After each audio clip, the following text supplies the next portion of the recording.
Welcome to our third session in the Spectrum of Compassion series.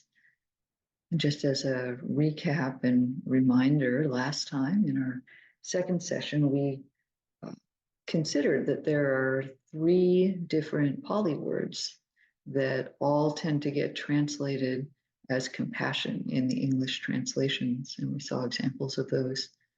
And that's fine. It's actually a fine translation for all three of those words.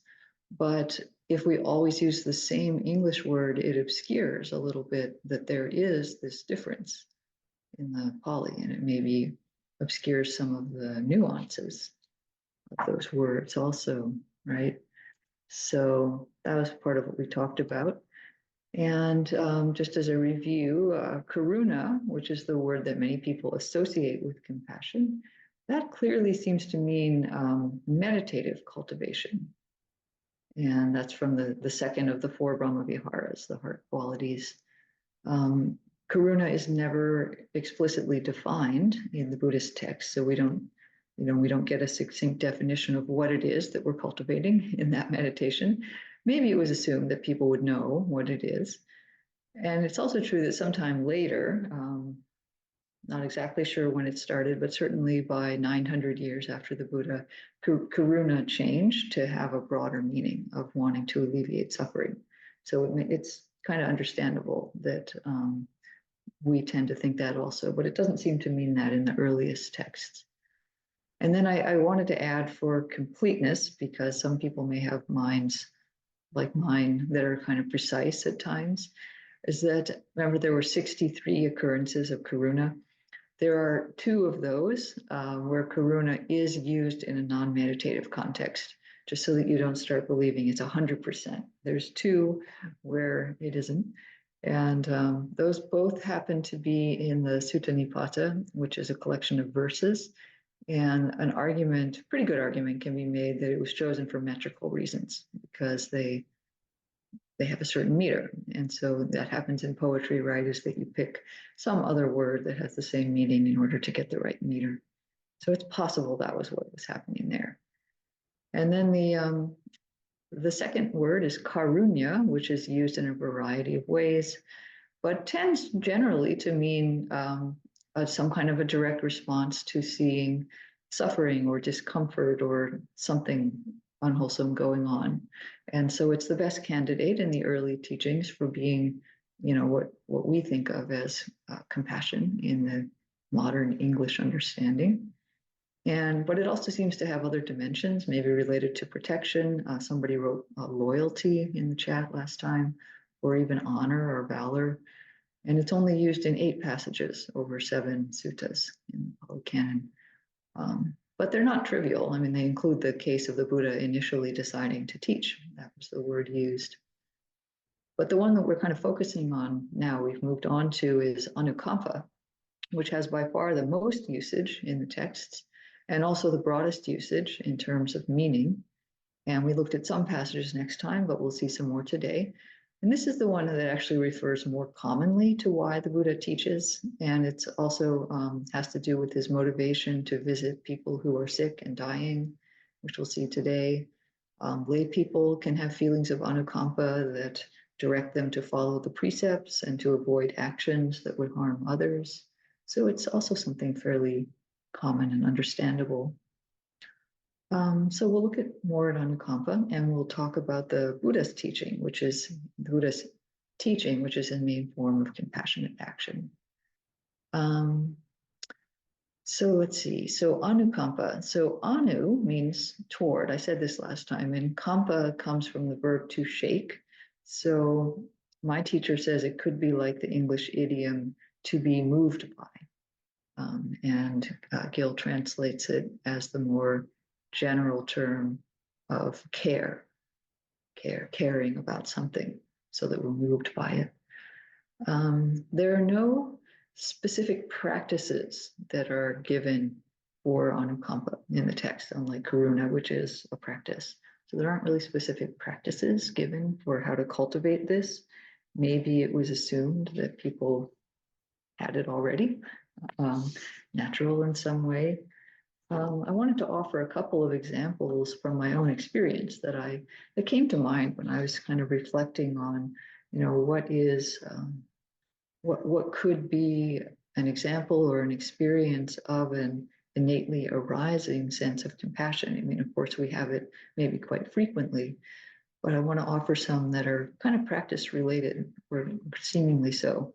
Actually, the first one happened before I was practicing. I was in high school, and I had a friend who was, well, everybody in high school is kind of emotionally charged, I guess, but she was generally an emotionally charged kind of person who would have kind of drama in her life fairly frequently. And we were in a class together, and the teacher of that class, she was also in one of the acting classes. She was studying to be an actress. And the teacher of this class that we shared together mentioned somewhat casually at the end of class that the teacher of the thespian class, of the acting class, was out today because they were in the hospital. And he's okay, but he's in the hospital today. So, that's something we found out this morning. And so, for me, that was just kind of information, but for her, it was like a huge dramatic thing to hear this about her teacher that she loved in the acting class. And she kind of froze, and you could see her face just kind of in shock, like, he's in the hospital. And I was standing next to her, and class is ending, the bell is ringing, people are streaming out. And I remember just putting my arm around her and saying, "Come on, let's go out," and just walking out with her and sort of getting her body moving. She then kind of came back into herself. But I recall it as being a very automatic thing. I didn't think about, oh, what do I think she might need right now? I didn't even have much to say. It was like a movement that just kind of expressed what I was feeling of care for her. And so I look back on that and feel almost like something was moving me to do that. So that's one example. I wasn't practicing at the time. Um, Maybe a little more direct example is a time when I was practicing. I was on retreat, at a long retreat of a month, I think, and it was pretty deep into the retreat, maybe 3 weeks in or something. And so I was pretty concentrated and very focused on practice and in the zone.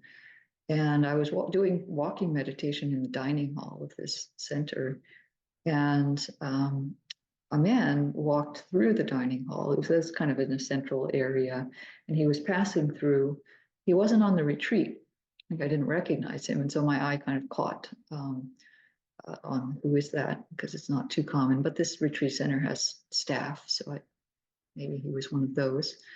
And he was eating something while he walked through. He was, I don't know, a muffin or something. And but as he walked through, he sort of stopped, and I could see that he had choked on a piece of the muffin, and I could see him stop, and he sort of wasn't making any noise and looked like he was choking. And so again, I had this sense of like my body being moved, and there were two other yogis in the room, but I was the closest, and I just walked over to him and I said, "Can you speak?" And I broke some silence at the middle of retreat, and he didn't reply, and he motioned to his back, and so I gave him a big whack on the back, and then I just for good measure did a one Heimlich maneuver from the front. And he then held me off with his hand. And then after a moment, he said, "I'm okay." And so, but again, I had this feeling like the action had come from, nothing that I was doing consciously.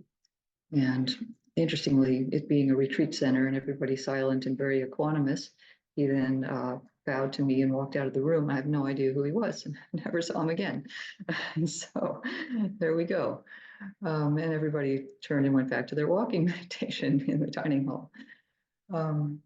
So I thought about these, and I thought, yeah, when I revisit them, I have this sense that there was a movement arising from within that was accompanied by very sharp alertness in both cases. Even when I was in high school and definitely was not practicing mindfulness, it was not the same feeling as an emotional impulse. You know, sometimes we'll have an emotional impulse and we snap at somebody or we make a snarky comment before we realize what we're thinking.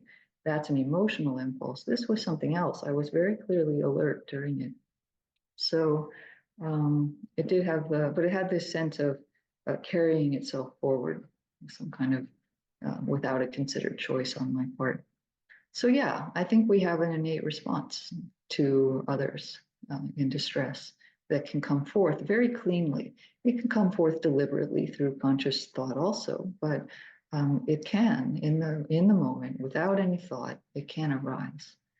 And that doesn't mean we always have access to it, right? We know we can all think of moments where we wished we would have done something like that, but it didn't arise in that moment. I think there's a connection here, now turning to a more Dharma side of it, I think there's a connection here to not self, right? This feeling of natural goodness arising has nothing to do with Kim, me, or my story, or my deliberation about what I should do and then doing it. In fact, I would say selfing is part of what blocks our access. If we're tangled up in should I, shouldn't I, what's going on, all these things, you don't have time for that. So recall, though, that not self or anatta is in the realm of wisdom. So as I noted in the very first class, the more I practice, the more I think compassion and wisdom are not so unrelated, very interconnected. There's less difference I see between them, actually. So wisdom and compassion will be kind of a theme today as we look at more passages related to Anukampa and also to teaching. Let me just pause there and ask if anybody has any questions or comments before I share the screen. Liz, your hand is up. I taught a self-compassion and mindfulness course recently, and I said that compassion was an inherent quality, and I got a lot of flack from the people in my class. They felt that it was not inherent. There were some folks in the class who had been severely discriminated against, and they felt that compassion needed to be learned or cultivated. I'm replacing learned with cultivated. But I was quite surprised at that. So I just want to tell you what happened in this group that I was working with. Yeah, yeah. I can understand that. Thank you for sharing it.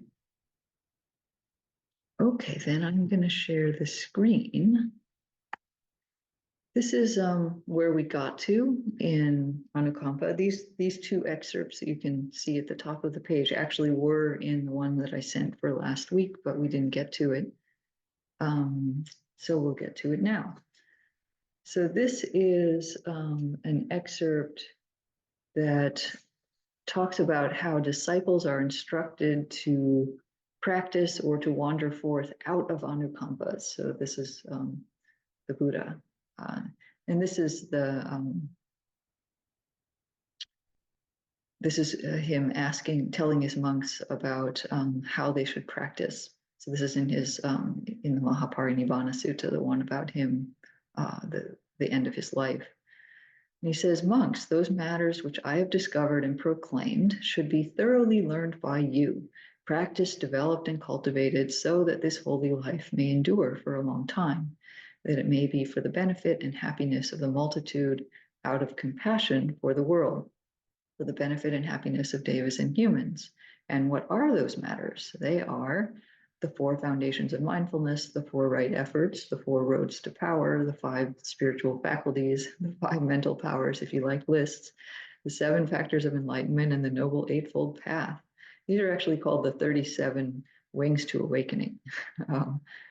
This list of lists actually has a name.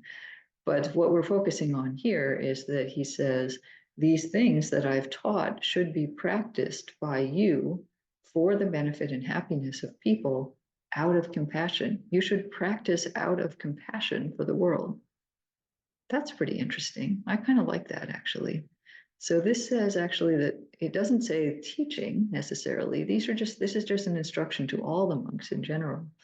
So he says your practice is inherently beneficial, and you can do it out of care. If we translate anukampa as care, out of care for the world, we take care, we practice these like mindfulness and the Eightfold Path and the faculties. And then there's also this famous line, you've probably heard it, where he sends his Arahant disciples, his fully awakened disciples, out into the world. He doesn't let them just hang around enjoying their enlightenment. He says, wander forth for the welfare of the multitude, for the happiness of the multitude, out of compassion for the world, care for the world, for the good welfare and happiness of devas and humans. So this is, he offers as the motivation for his Arahant disciples to go out and teach.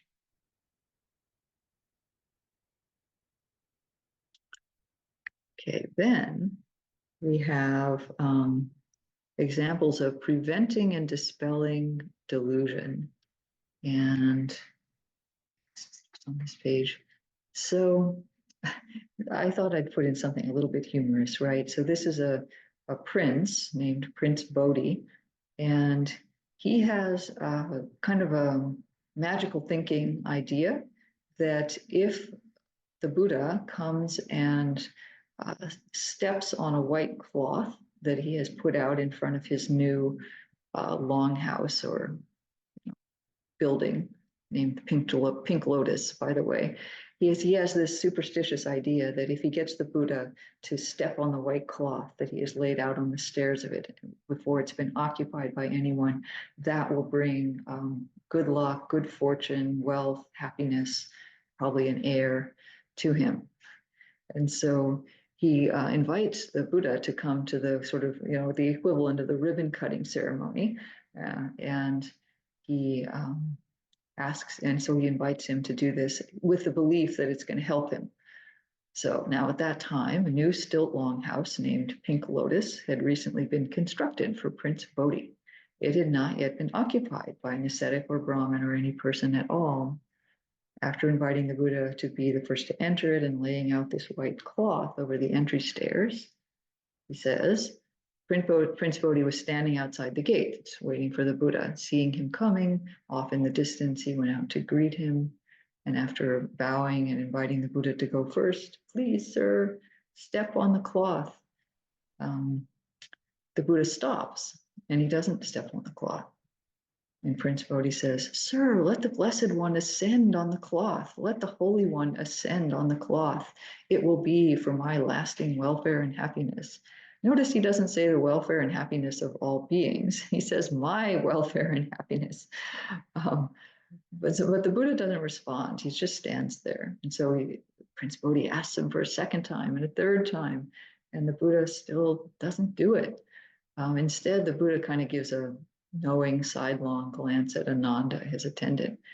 And Ananda understands what's going on, and he says, fold up the cloth, Prince. The Buddha will not step upon the white cloth. The realized one has compassion, anukampa, for future generations. So what's up with that? Why is it compassionate that the Buddha doesn't step on the white cloth when Prince Bodhi has this idea about it?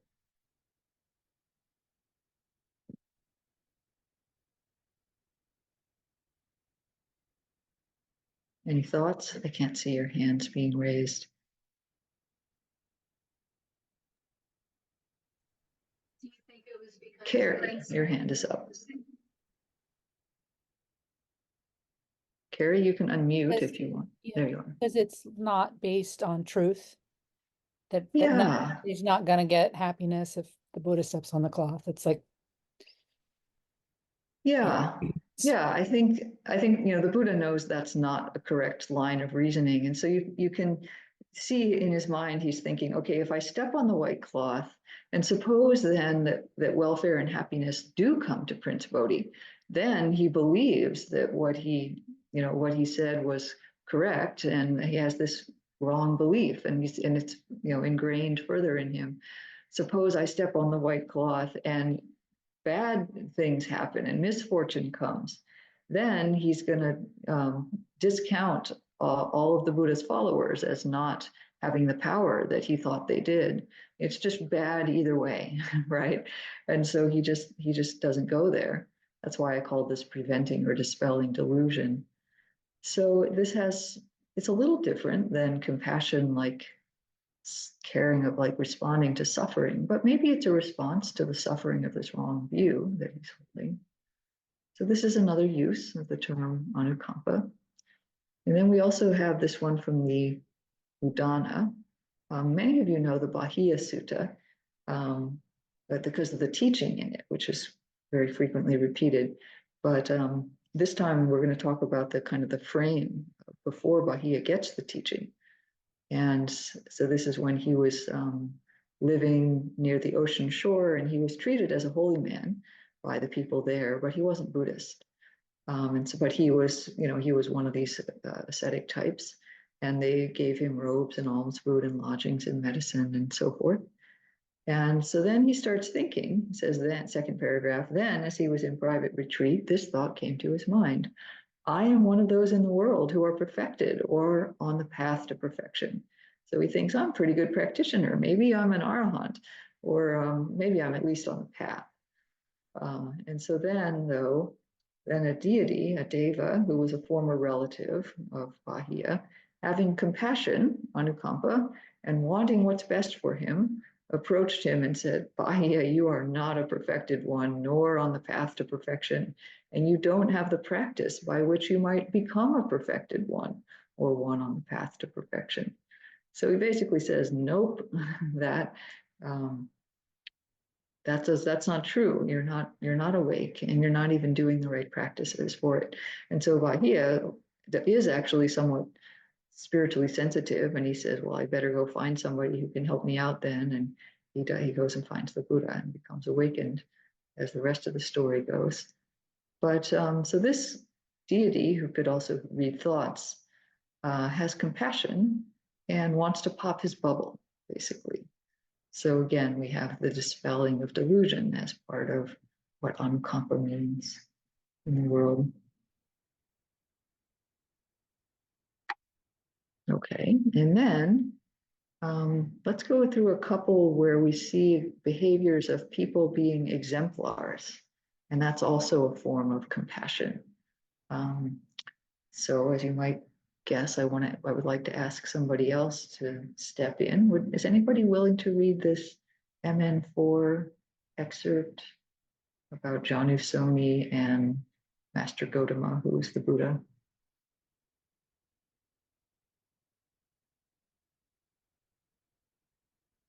I could read if you like. Okay, thank you, Fred. Is this MN4? Yeah. Yeah. Then the Brahmin Janusoni went to the Blessed One and exchanged greetings with him. When this courteous and amiable talk was finished, he sat down at one side and said, Master Gotama, when clansmen have gone forth from the home life into homelessness out of faith in Master Gotama, do they have Master Gotama for their leader, their helper, and their guide? And do these people follow the example of Master Gotama? That is so, Brahman, that is so. When clansmen have gone forth from the home life into homelessness out of faith in me, they have me for their leader, their helper, and their guide. And these people follow my example. Now, Brahman, it might be that you think perhaps the recluse Gautama is not free from lust, hate, and delusion even today, which is why he still resorts to remote jungle thicket resting places in the forest. But you should not think thus. It is because I see two benefits that I still resort to remote jungle thicket resting places in the forest. I see a pleasant abiding for myself here and now, and I have compassion, anukampa, for future generations. Thank you. Yeah, so that's the Buddha speaking in the last paragraph also.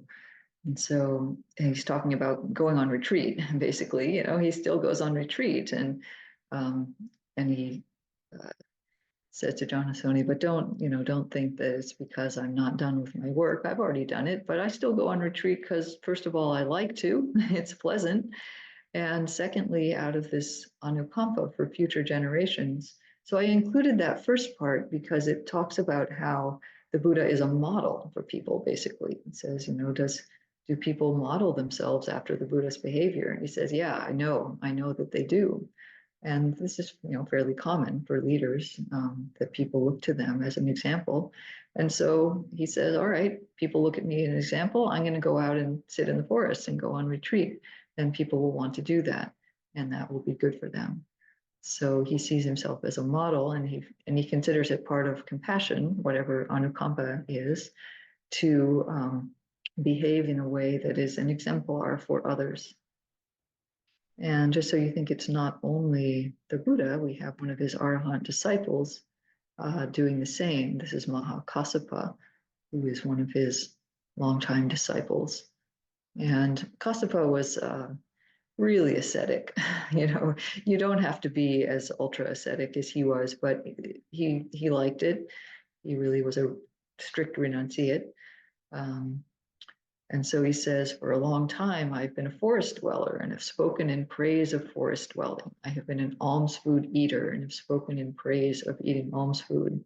I have been a rag robe wearer and have spoken in praise of wearing rag robes, a triple robe user, being a few wishes. I've been content and have spoken in praise of contentment. I've been secluded and spoken in praise of solitude, aloof from society, energetic, and have spoken in praise of arousing energy. So he's really one of these ascetic types. And the Buddha says, well, why do you do that? And what benefit have you seen in doing all of these things? And he says, well, considering two benefits. I see for myself a pleasant dwelling in this very life, same thing the Buddha said, and I have anukampa for later generations. And here it spells out a little bit more clearly what's going on in the thought process. May those of later generations follow my example, for when they hear the enlightened disciples of the Buddha were for a long time forest dwellers and spoke in praise of forest dwelling, etc., energetic and spoke in praise of arousing energy, then they will practice accordingly, and that will lead to their welfare and happiness for a long time. So again, we have this sense of responsibility by people who are leaders in the Buddha's community. They see what they do as important because others are probably looking at them and modeling. So they do what will be good for other people.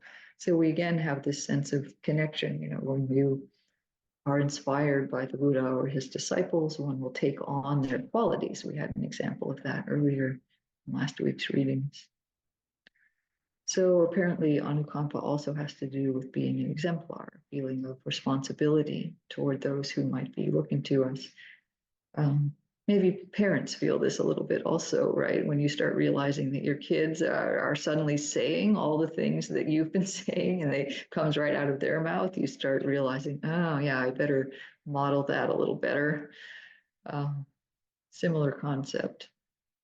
Okay, so let's get on to visiting the sick and dying. So we also have anukampa, meaning response to suffering in this fairly traditional sense. We saw that was true also for karunya, but here we have examples of the Buddha visiting people out of compassion. Usually they request that he come. And I don't want to bog us down too much with a lot of reading. This one's pretty long, but I put in the whole thing so you would get the context. But let's talk through it. So this Venerable Assaji, this has a lot of very classical language in it. So he's sick and he's dwelling somewhere, practicing with his and he has attendants. And so this is a very classic pericope, as it's called, something that's repeated in many texts. He says, come friends, approach the Blessed One, pay homage to him in my name with your head at his feet and say, Venerable Sir, the Bhikkhu Assaji is sick, afflicted, gravely ill. He pays homage to the Blessed One with his head at his feet. Then say, it would be good, Venerable Sir, if the Blessed One would approach the Bhikkhu Assaji out of compassion. So then they go and they tell the Buddha this, and it says that he can sense silence. That's another classic phrase, but he agrees. And so then it says he takes bowl and robe and approaches this monk who's sick. And this is another common scene that happens, is that when he sees the Buddha coming, he tries to get up, because that's part of the protocol, right? Is that you should bow. If you're a monk, you should bow to the Buddha. And the Buddha says, no, no, no, enough, Asaji, do not stir. There are these seats ready. I will sit down. Don't try to play hospitality for me. So there's actually an act of compassion already, right? He says, forget about the minor monastic rules. You can override those when you're sick. You don't have to do that. And so then there's this classic thing that he says, I hope you are bearing up, Asaji. I hope you are getting better. I hope your painful feelings are subsiding and not increasing, and that they're subsiding, not their increase, is to be discerned. So he basically says, how are you? I hope you're getting better. And classically, the person usually says, Venerable Sir, I am not bearing up. I am not getting better. Strong, painful feelings are increasing in me, not subsiding. And their increase, not their subsiding, is to be discerned. So he basically says, no, I'm really bad. So then the next thing is he turns to their mind. And he says, I hope then, Asaji, that you are not troubled by remorse and regret. Indeed, I have quite a lot of remorse and regret. Ah, so then that's interesting, right? This is the chaplain response. Is there anything you need to say or do? And so he says, I hope, Asaji, that you have nothing for which to reproach yourself in regard to virtue. He says, have you done something wrong? And he says, actually, no, I have nothing for which to reproach myself in regard to virtue. So this is good practice. We are meant to practice such that when we get to our deathbed, we don't have any regrets. Of course, we've all done unvirtuous things, but there are ways to work through that. And it's considered important. This is a sort of a subtext here. It's important that we do that so that we don't get to the deathbed and have things to reproach ourselves with in regard to virtue. So then he has to figure out what it is. Well, if you have nothing to reproach yourself with in regard to virtue, why are you troubled by remorse and regret? And he says, formerly, when I was ill, I kept on tranquilizing the bodily formations. I could get calm. But now I do not obtain concentration. And as I do not obtain concentration, it occurs to me, let me not fall away. So he's upset because when he's sick, he can't concentrate his mind. And this is not too uncommon, right? When we're sick, it's hard to do that. And so then the Buddha teaches him, and he says, those ascetics and Brahmins who regard concentration as the essence and identify concentration with asceticism or with correct practice, failing to obtain concentration, they might think, yeah, let me not fall away. Let me not fall away from the essence of the teachings. But then he switches and he essentially says, it's not concentration, that's the point. And if you can't concentrate, you can always still do insight. And so he says, what do you think? Is form permanent or impermanent? Impermanent. And the same for the other of the aggregates. If you don't know this list, that's okay. Form, feeling, perception, mental formations, and consciousness. And so he points him toward not getting his mind into a state of samadhi, but understanding wisely that everything is impermanent. And it goes on from there. I've cut it off here. But he starts out with what we might consider classical compassion. He says, don't get up. Don't worry about that monastic rule. He says, how are you? I hope you're getting better. No, I'm not. Well, then do you have anything that you regret? Yes, I do. And he says, well, it's not about virtue, is it? He would have given him a chance to confess, essentially, but he didn't need that. Instead, he gets to the point of dharma that he is confused about. So this guy thinks that if he can't be in concentration, he can't do practice. And the Buddha says, no, it's about insight. So he gives him a dharma teaching. Never mind about his sick body. We've gone on from that. So you can see that it starts to diverge a little bit from what a pure chaplain or just, care about the person's health would be doing. He's wanting to instill some dharma in him in case he's about to die. So this is more the Buddha's kind of compassionate teaching in these moments. We also have this one, Girimananda. Again, very classical language. The Girimananda says, please approach me out of compassion. And the Buddha sends Ananda in this case instead. And he says, if Ananda, you go to this monk, he says, I'm not going to go, who knows why. And you teach him about 10 perceptions. It's possible that on hearing them, his affliction will subside. How about that? So then the perceptions are interesting, right? The perception of impermanence, not self, unattractiveness, danger, abandoning, dispassion, cessation, non-delight in the entire world, and the impermanence in all conditioned phenomena, and mindfulness of breathing. So it would be a different class to analyze what's going on with this teaching. But essentially, he says, "Oh, the monk is sick. Go teach him the Dharma, and it's possible that he will recover." And I didn't include any here, but there are examples where the people are taught the 7 factors of awakening in particular while they're sick or dying, and they do get better. So, we can make of that what we will, but clearly the medicine of the Dharma is what's most important, what's first and foremost on the Buddha's mind. And then I wanted to include this other one for Anathapindika, because Anathapindika is a layperson. The first 2 were monks, but Anathapindika is a layperson like us. He was one of the main supporters of the Buddha's Sangha. He was a wealthy man for much of his life. And he gave a lot of donations, and he gave a lot of alms food and so forth. And there comes a time when he gets very sick.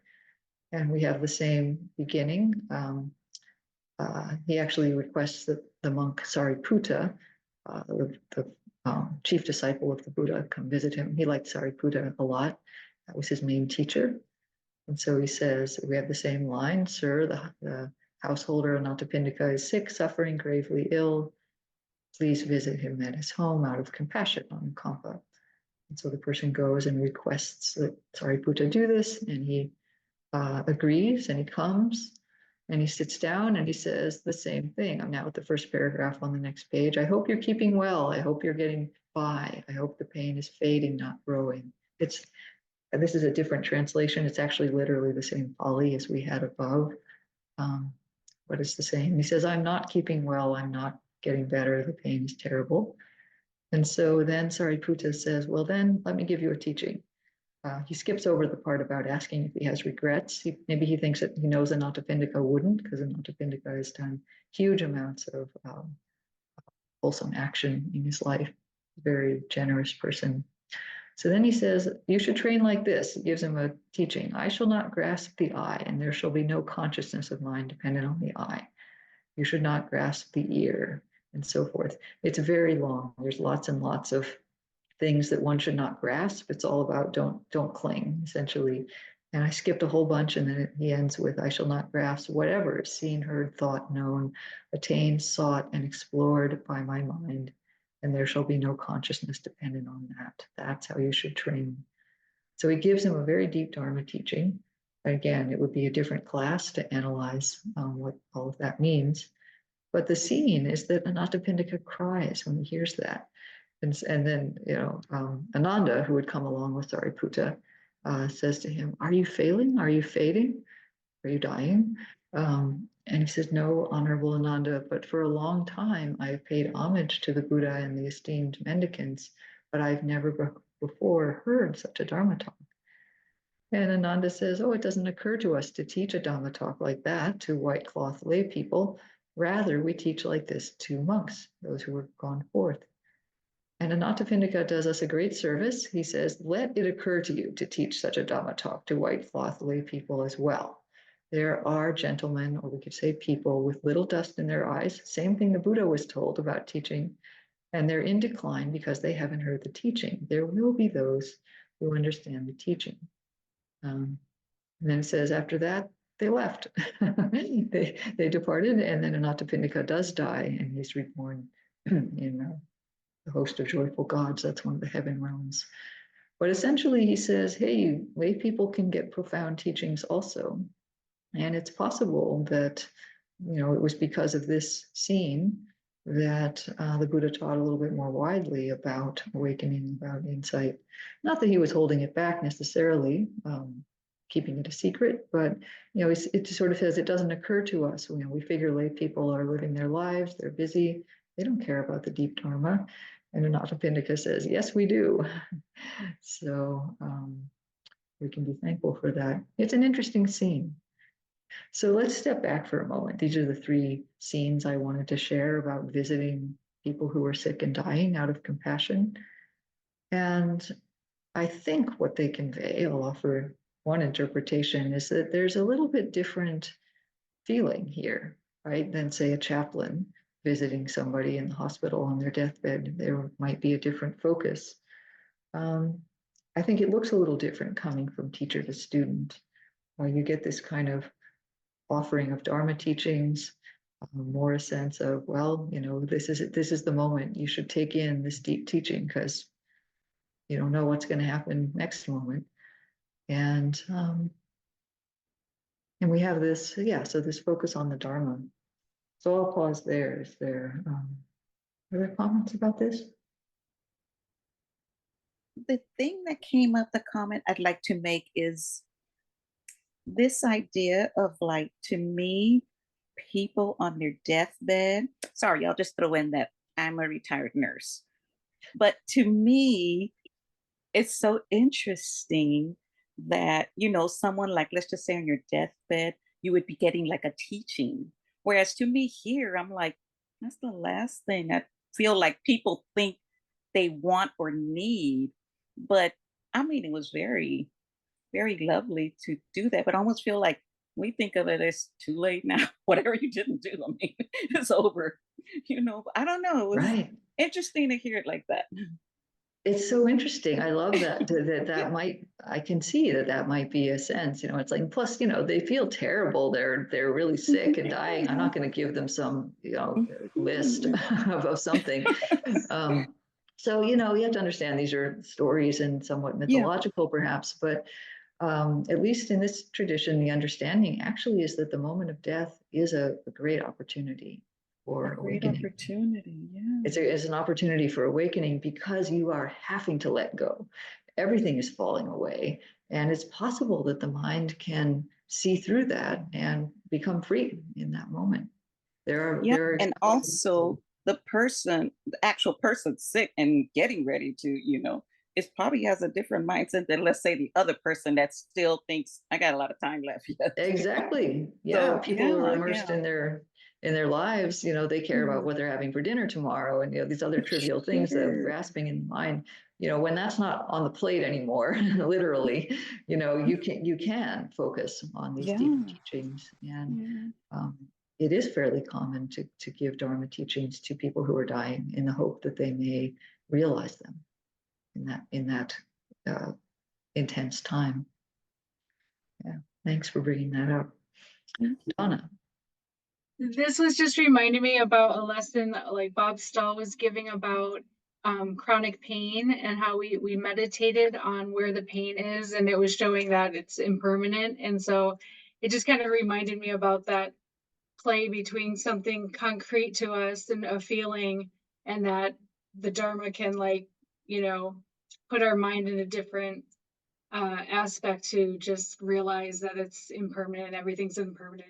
I don't know. That's just the connection I made. Yeah, that's why they call them heavenly messengers, right? Is aging, illness, death, pain, things like that. They're things that shock us out of our, daily habitual mindset of just going through the motions, and they snap us out like, oh, what's happening now? Pain, illness. And then that's a moment when wisdom can get in through our defenses. Thank you. Yeah. Karen. Yeah, I'm just reminded of just holding that space as Dharma, as medicine. Like, that is always available, and whether that's at the end of life or when somebody's struggling or clinging to something, that could be medicine, could be a breath to help them take a, or it could be a wise word.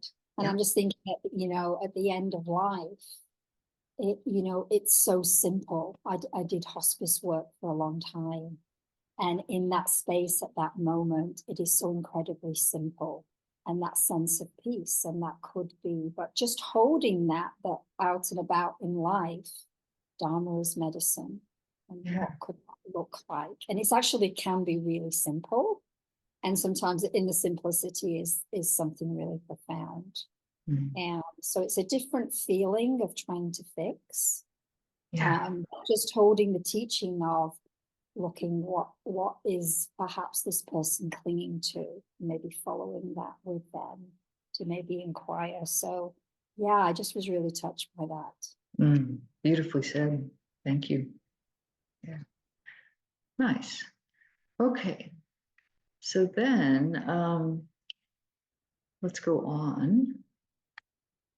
So let's go on and look at the Buddha's teaching a little bit more carefully.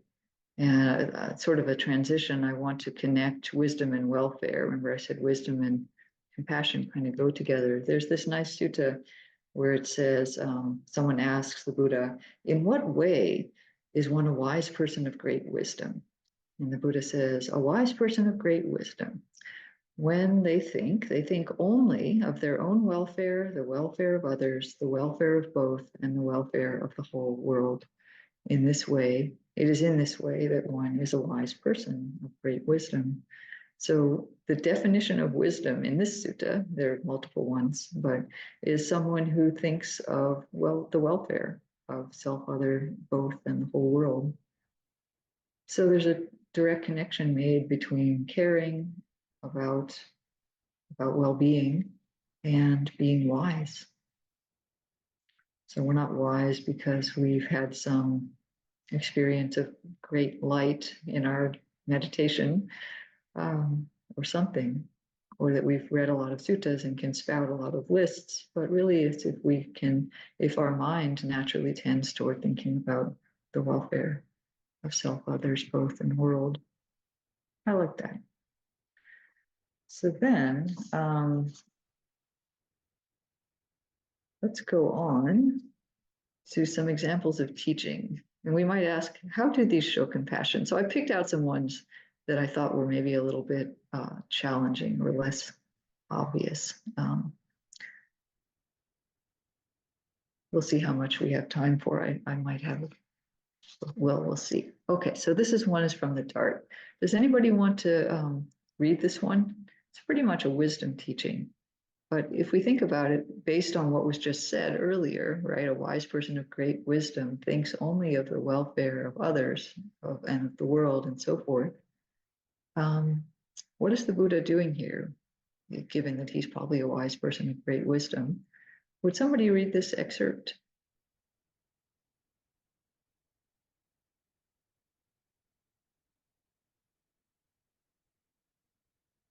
Doesn't even have any difficult Pali words in it. Thanks, Donna. Okay.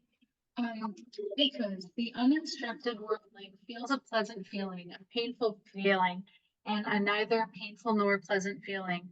The instructed noble disciple too feels a pleasant feeling, a painful feeling, and a neither painful nor pleasant feeling. Therein, bhikkhus, what is the distinction, the disparity, the difference between the instructed noble disciple and the uninstructed worldling? Bhikkhus, when the uninstructed worldling is being contacted by a painful feeling, he sorrows, grieves, and laments. He weeps, beating his breast, and becomes distraught. He feels two feelings, a bodily one and a mental one. Suppose they were to strike a man with a dart, and then they would strike him immediately afterwards with a second dart, so that the man would feel a feeling caused by two darts. So too, when the uninstructed worldling is being contacted by a painful feeling, he feels two feelings, a bodily one and a mental one. This bhikkhus is called an uninstructed worldling, who is attached to birth, aging, and death, who is attracted to sorrow, lamentation, pain, displeasure, and despair. Who is attached to suffering, I say. Bhikkhus, when the instructed noble disciple is contacted by a painful feeling, he does not sorrow, grieve, or lament. He does not weep, beating his breast, and become distraught. He feels one feeling, a bodily one, not a mental one. Suppose they were to strike a man with a dart, but they would not strike him immediately afterwards with the second dart, so that the man would feel a feeling caused by one dart only. So too, when the instructed noble disciple is contacted by a painful feeling, he feels one feeling, a bodily one, not a mental one. Thank you. I know it was kind of long, but it's somewhat repetitive. Thank you. So he starts out with language, you know, the uninstructed worldling and then the instructed noble disciple. So, and he points out uh, rather clearly that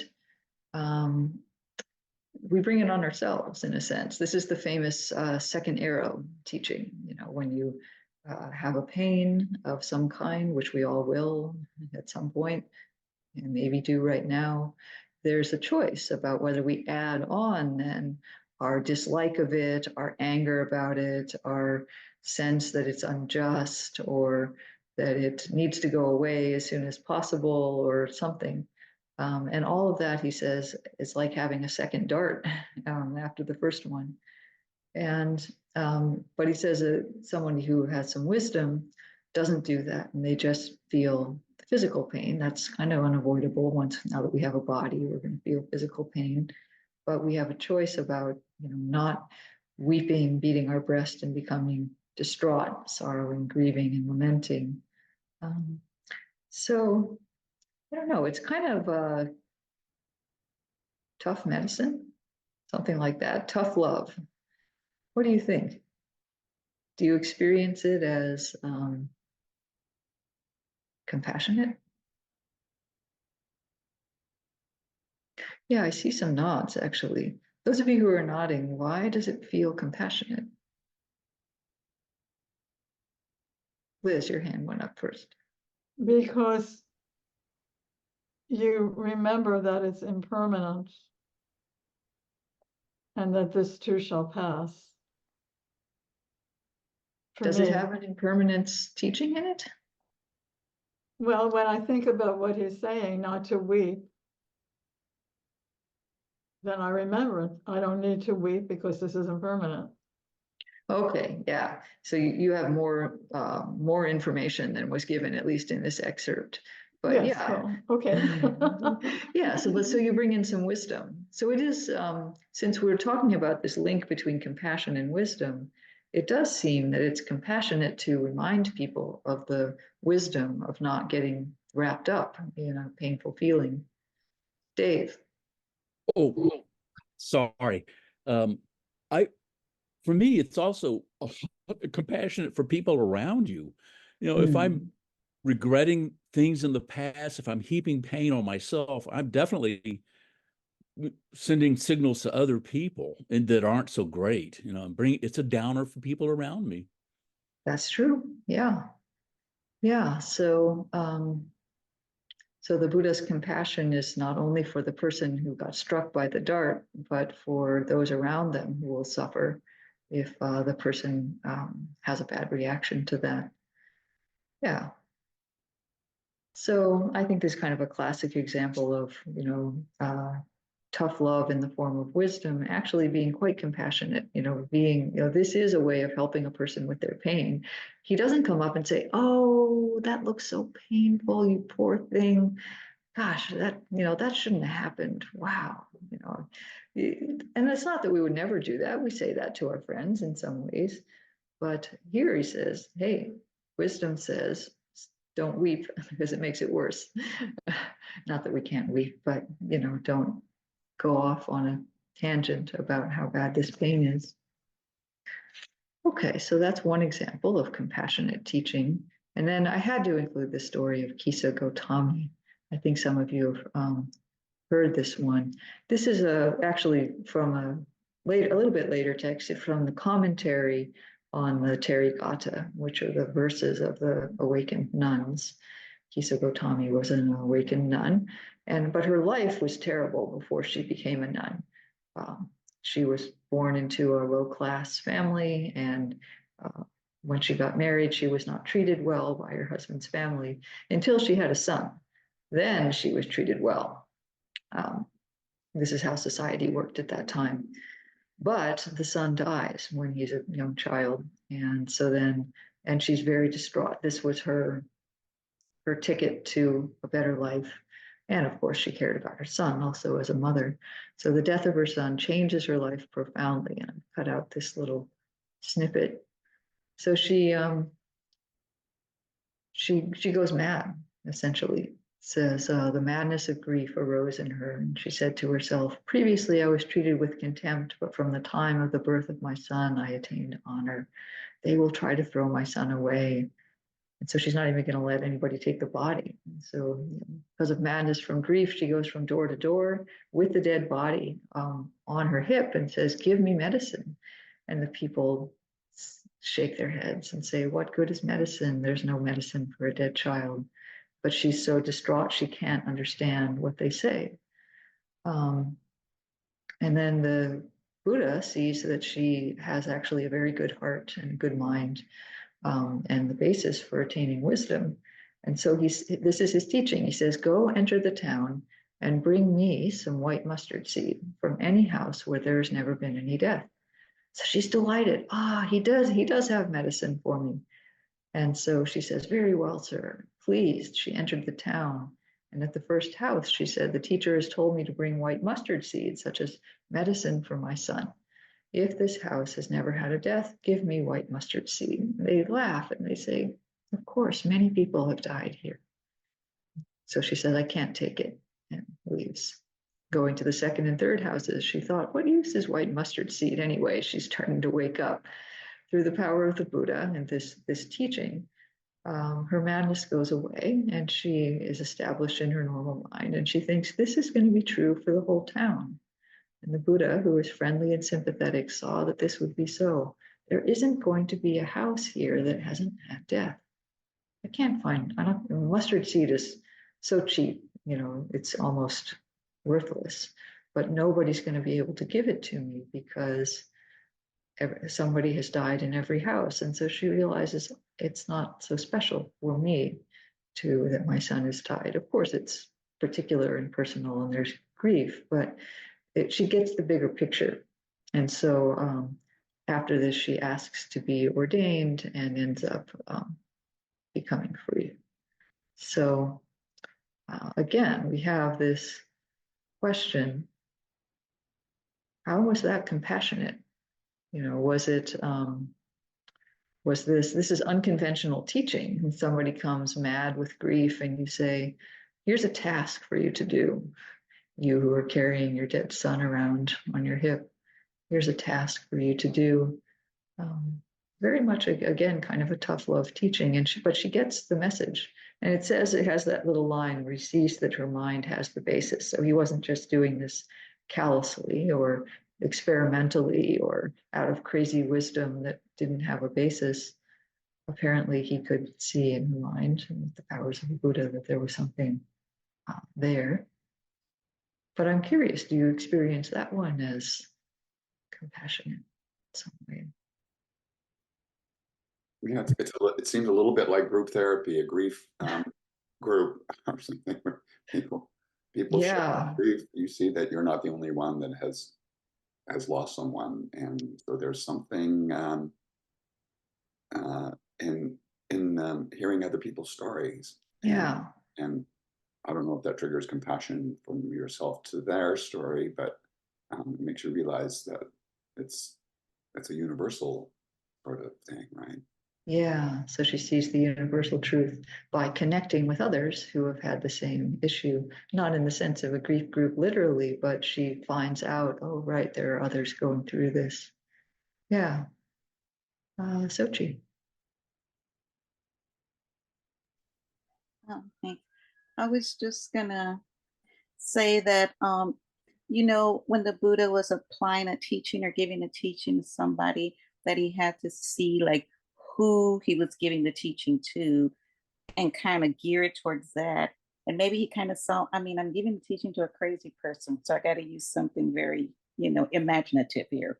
Yeah, I can't just treat her like a normal person and say, listen, blah, blah. She's not going to get it, Yeah, you got to break her out of that somehow. Yeah. And this action, it gave her something to do, right? It gave her, yeah. Donna, you had your hand up, but then it went down. Yeah, it was just very similar. So she just said, just that I Second comment. appreciated the fact that the Buddha didn't just give her the answer and that she had to do the practice herself in finding the solution. Basically. Exactly, yeah. Maybe it's more meaningful if you come to it yourself than if somebody just tells you the answer, right? Debbie. My 5-year-old granddaughter was on vacation and got very sick. They were out of town and she had to be hospitalized for 3 days. And they figured out what was going on and she got on medication. However, she was really sad. So in talking to her, I told her about her Aunt Laura, who through 4 vacations when she was a young child, also had to go to the hospital. And Eliana was like so relieved that she saw that she was not the only one who had been sick and in a hospital and alone and Right. not being able to have vacation. It was almost like that was the turning point where she accepted that I can do this. I can do this. Nice. Mm. Yeah, same idea. Find somebody else with the same situation. Great. Yeah. So we have a lot of wisdom and compassion being combined in these examples of the Buddha's teachings. So we've seen a lot of different dimensions of this anukampa and karuna and karunya and how this quality of care or mental cultivation, protection, dispelling delusion, all these different angles. I'm hoping that what this means is that you might have a somewhat expanded sense of how this idea of compassion is used in the teachings, how it's conveyed, and maybe a more inspired sense of how it can appear in our lives in the modern world also.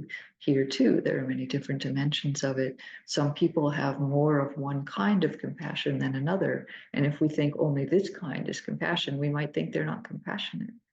But maybe they are, but it expresses in a different way somehow. So I hope this might also inspire you to look for the compassion in other people. And see if they're displaying maybe some other form of it that we hadn't quite thought of. And I wanted to give you guys a chance to talk a little bit with each other. So we will do some short stint in breakout rooms to have a chance to express that. So the question for those groups will be, how has your understanding of the spectrum of compassion in early Buddhist teachings changed or deepened during this course? Okay, so hang on for a second while I get you in there. Okay, so we're back, and I wonder if anybody has any comments or wisdom. Fred, your hand is up. Not sure if I have any wisdom, but one thing we were discussing in our group was a couple of things. One was not an example, given the different examples of compassion for somebody that's ill or that's distraught, or there wasn't one for an enemy or somebody that wishes you harm, having compassion for the difficult person, in other words, or something. And the other question I had was specifically about self-compassion, any examples of self-compassion, which is maybe we were thinking of more of a modern sort of Western Dharma teaching, like Tara Brach, or of examples of there was some like there was an example in one of the suttas of being kind to yourself and to others and so on, but not real specifically addressing self-compassion. So. Okay, these are both great questions. So the first one about how to meet an enemy or someone who wishes you harm. One thing that comes to mind is there's a case where somebody comes and insults the Buddha and says, he's delivering a lot of anger to him essentially in the moment. And the Buddha says to him, let me ask you something. Hang on for a moment. Let me ask you something. And he says, if somebody comes to your house and you offer them food, but they don't take it, what happens to the food? Like, whose food is it? And he says, well, it would still be mine. And so the Buddha says, it's the same way. You've come and offered me your anger, and I don't accept it, so it stays with you. So he just, meets it that way. It's calm, and he doesn't provoke him any further, but he reminds him that he's gonna, the anger remains his. There's also a sutta about removing resentment, and like if you have resentment toward somebody and it's weighing on your heart and you want to release the resentment from yourself, one of the people and that has a series of people that you might feel resentment toward, and one of them is somebody who's everything about them is unwholesome, and you don't like anything about them, and can't find any redeeming qualities. And there it says that you should just have, it says compassion. I think it's Anukampa. I have to check, but it says the image it gives is that there's like a hoof print in the mud, just like a cow print, and it's got a tiny little bit of water in it. And when you're really thirsty, you'll drink even that. And so it's like, even for this person who has nothing good about them, we can at least have compassion because they have to live with a very difficult mind.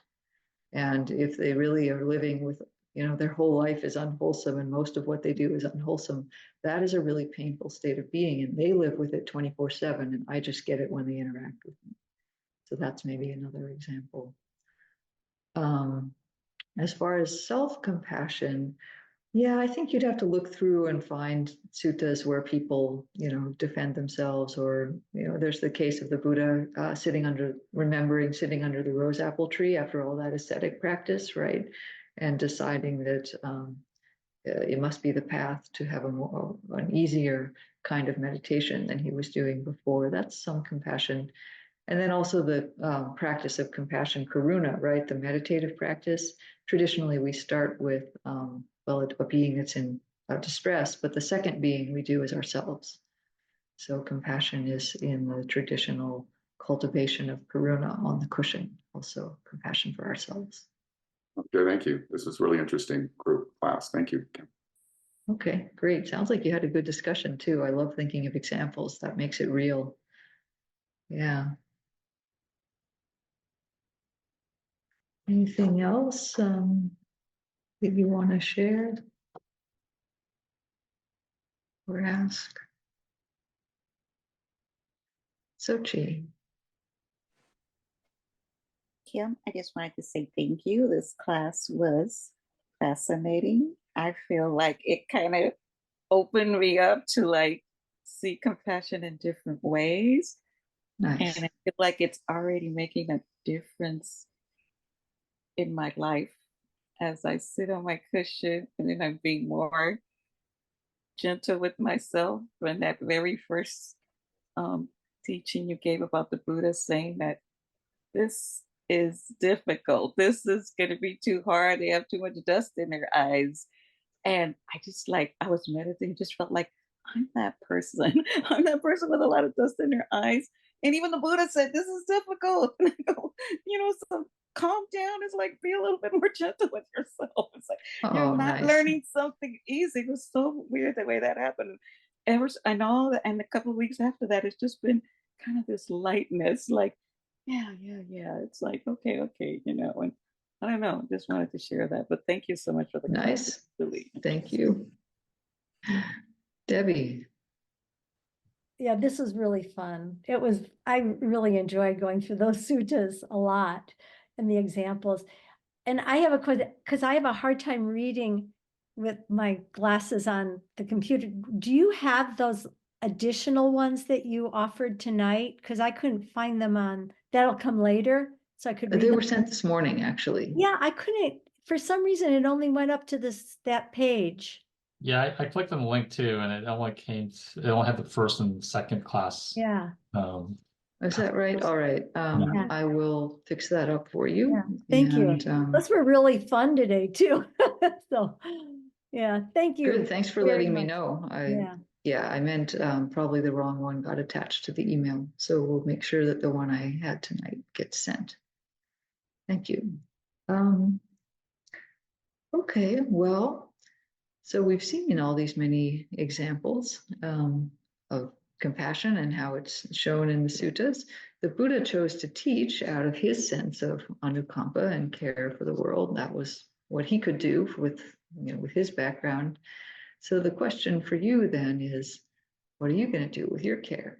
And how will that express for you? Now that you know that there's a wide range of expressions, I hope nobody here thinks that this is outside the realm of something that they could somehow manifest in their lives in some way. So, consider what aspect, from cushion cultivation to social action to just expressing caring words and never allowing yourself to get tipped off balance. All those are forms of compassion, or teaching, or chaplaining, or anything else.